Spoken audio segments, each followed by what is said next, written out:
this comes from a series of pieces that's all about ancestry and my ancestry specifically.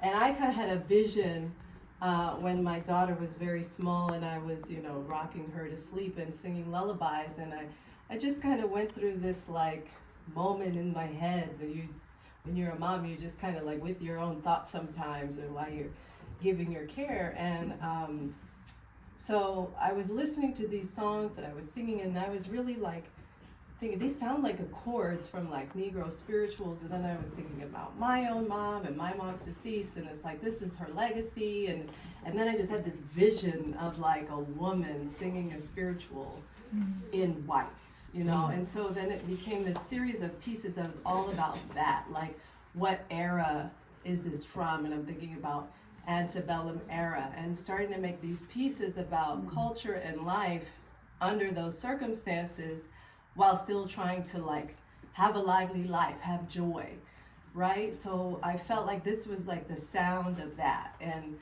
each piece that I started to create was meant to be the image of that. So this is sort of like the pinnacle of that particular series, and it really represents, the vision of that woman.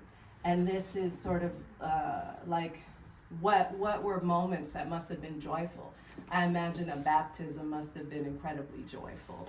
That means like what it means, as a Christian, but also what it means culturally, for African American people. So this is about the emergence from that moment. And even in creating it, resin is sticky. It takes like hours to dry. And, I had to do this many times. And even though I'm wrapped up, my hair is actually in it. So my DNA is in this piece.